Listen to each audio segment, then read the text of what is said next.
correctly with the correct amount.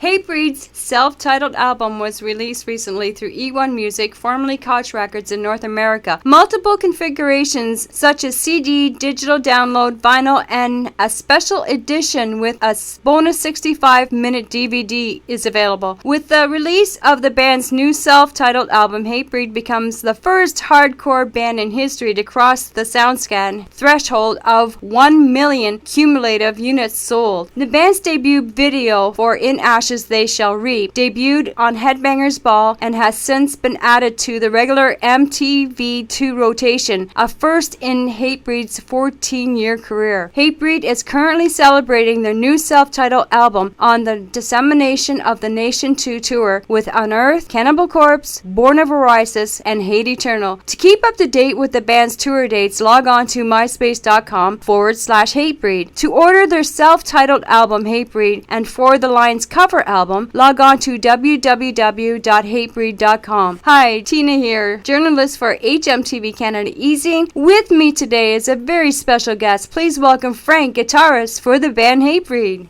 Hi Frank, Hi. How is the Dissemination of the Nation tour going so far? You're getting a great turnout of fans attending. It's been fun. We did the Decimation of the Nation Part 1 earlier this year in secondary markets all over the U.S. with Chimera, and now we're doing Part 2 with Cannibal Corpse and Unearth and Born of Osiris and Hate Eternal, and everything's been going great. The shows have been fun, and everybody seems to be enjoying the diverse package. So we just came out of Canada, and those shows were great, so we can't complain. Will Hatebreed be covering video footage of this tour? You never know what type of stuff will end up in a DVD down the road. We just had our Live Dominance DVD come out, which was strictly just a live show that we did in Detroit, and it went it went number 1 on the Billboard chart, which was kind of motivating us to do another DVD, something completely different with footage from everything. So you never know if something from the tour might pop up on that. But we don't have a crew out here or anything like that filming the shows on a daily basis or anything like that. Can you tell us about your self-titled album, Hatebreed? The sound seemed more brutal than your previous album, Supremacy. Yep. I guess. It depends on how you look at it. I've heard that, and I've heard it's more commercial, and all of our records is the one. The next thing that comes after is a little bit different from each. Like Supremacy is a little bit different from Rise Reality, and we just change it up a little bit each time to keep it fresh. But ultimately, at the end of the day, it has to sound like hate.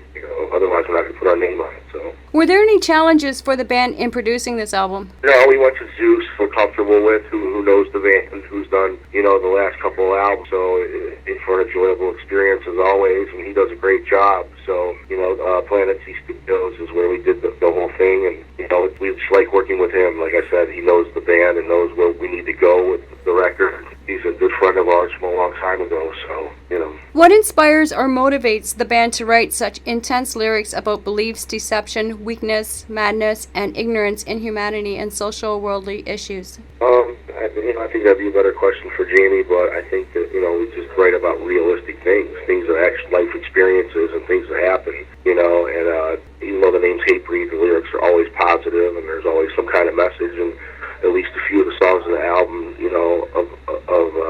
of whatever he writes about. So we just, and not a lot of bands in our genre do that. I think that's why a lot of people can connect with us, and we have the great fans that we do. They just feel like they're one with the band, and the lyrics help them get through hard times, and they mean a lot more than singing about, whatever. Who is the incredible artist that designs all Hatebreed album covers? Oh, it's different every time. To be honest with you, I'm not sure who did the last one, but we have somebody different every time. So I'm not really sure who did the new one. That might be another question for Jamie as well. But I've never been asked that. That's a good question. But I know it's different every time. Can you tell us the highlights of Hatebreed's self-titled album special edition DVD? What's included on this DVD? Does it include the band's history, interviews, live videos, that sort of thing? It shows us playing in Wacken Festival, which is about 90,000 people in Europe, and Download Festival too, as well, in the UK.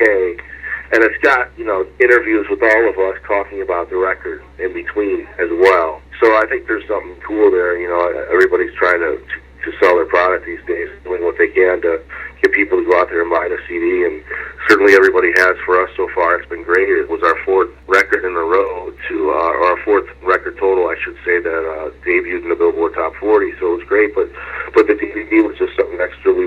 on there. So, if people felt like they got their money's worth, that's personal with the band as well. Right, okay. Are there still vinyl copies left of Hatebreed's self-titled album, and is there more artwork included in the vinyl copy? I'm not sure if the vinyl copy has more artwork in there or not. I know that there's still out there some more brands of Hatebreed signing that. Definitely out there and available. I'm just not sure about it. What inspired the band to create the Lions cover album that pays homage to the bands they grew up on? Well, I mean, you kind of have, a little bit there when you said paying homage, because that's what it was. It was us, paying homage to certain bands. It was us covering bands that influenced us, and it was also us covering bands from the underground that we feel people need to know about and go out and buy their records or go out and check those bands out. With the smaller bands like Negative Approach on there and like Judge and bands like that. And obviously you have the South and the Slayer covers, but it was just for fun at the beginning, and then it turned into something serious. We thought it was really good, and like all covers records, you can't really take them too serious, but it was something that tied the fans over till the new record came out, and we just did it. We were happy with it, and I think that the versions are pretty much close to the originals, but they obviously have the Hatebreed flavor on them. But you get the thing about the covers album is you get the different opinions of people. Some people want to hear it just like the original. Some people want to hear a band do their own versions. Mm-hmm. So we just put it out, and it's for fun, and we hope that people will check it out and like it. And it's not one of our studio albums, so it shouldn't be taken too seriously. But it's just another product out there for everybody to enjoy. Awesome. How did Hatebreed land the opportunity for their song "In Ashes They Shall Reap" to appear on the Saw 6 compilation soundtrack? That's a good question. I don't even know how those things work. I just know that we get a call from the manager, or Jamie lets us know that we have that going on. We had what we heard was in the Triple X soundtrack, and that did real well for us. But it's always nice to get into movie soundtracks, and that's a good way for people to check out the band. And that was the single for the record anyway when we did the videos for it. So at least at that time up until now, we're pushing that obviously, and it's getting some decent radio play from what I understand, and we're happy with it. Awesome. Will the band be producing more music videos off their self-titled album, Hatebreed? Yeah, absolutely. I think there's going to be a second one coming out early next year. We're talking about filming, I don't know, sometime in the late winter and spring, another one. I'm not for which song right now. I'm not sure. I'm not even sure if we made that decision yet, but there'll definitely be at least one other video. We did 2 for the covers record, so you'll definitely get 2 out of this, and hopefully 3. Cool.